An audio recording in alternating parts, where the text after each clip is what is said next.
All right. Real quick presentation for the NJGPA results from the spring 2024 administration.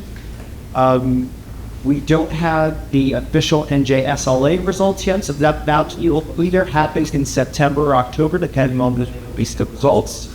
The NJGPA is an 11th grade assessment. It's one of the many graduation requirements students can meet in order to graduate.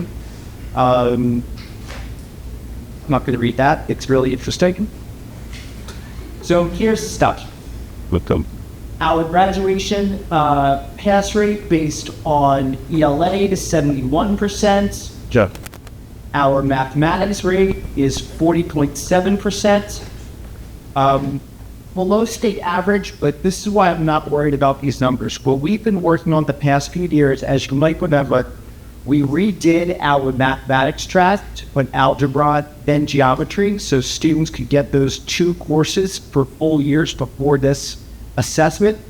This was the first cohort of students that was a recipient of that shift.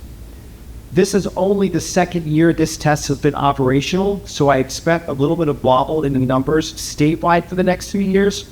But what we've done behind the scenes is made sure that students are not at risk of not graduating because of this assessment. So we have given our students multiple options. Most of our students are meeting the graduation pathway requirements before this assessment is even given. So we know going into the spring assessment who is at risk and who is not at risk. And some of the students that have already gotten a passing score on the PSAT or what have you, they don't really take this assessment seriously because they've already met the requirement. For those students that are still at risk, what we've done starting this year is we do a solid portfolio course before their senior year. Our goals in doing that are to alleviate student and family anxiety. The worst feeling someone can go into 12th grade with is, am I going to graduate or not because of something a little bit out of my control? So we run the Summer Institute, if you will, so that every person walking in September has the graduation requirement met.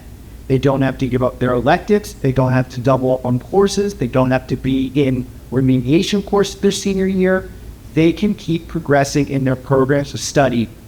We know they met the graduation requirement. So we safeguard their graduation amidst the assessment shifts, because if we were to have this conversation 2 years ago, I would have told you they need to pass and score on NJSLA in 10th grade or the Algebra 1 assessment. So this has been a moving target for a while. And my goal is to safeguard our students against a bouncing ball. In terms of curricular shifts, we're going to renew our focus on writing for the upcoming year. And as you're leveraging a master teacher cohort funded through the Teacher Climate and Culture Innovation Grant, that's a board agenda item. And you already know about the mathematical shifts that we put into the curriculum, starting with the vertical whiteboarding that we demonstrate in the spring. When I stand up here and show you our NJSLA results, you are going to see that this is an outlier.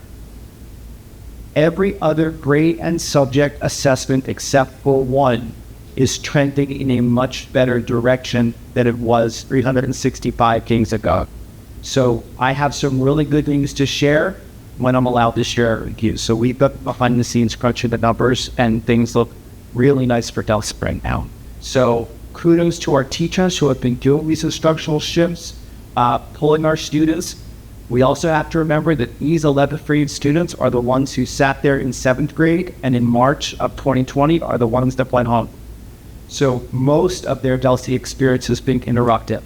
So that's these kids. Those are the kids entering the senior year of high school right now.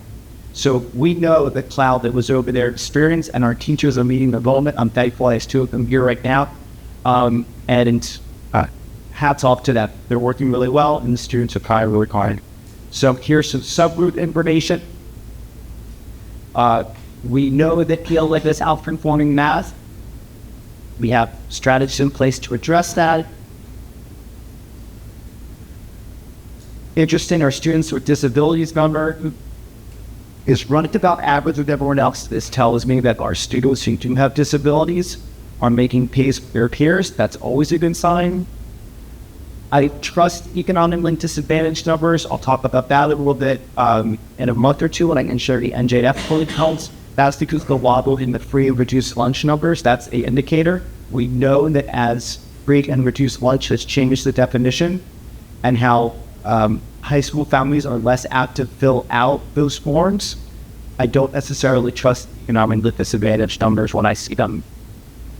But all in all, nothing out of the ordinary in the summary charts. And that's the whole presentation. Anyone have any questions? I promise I had it quick. All right, thank you for being informed.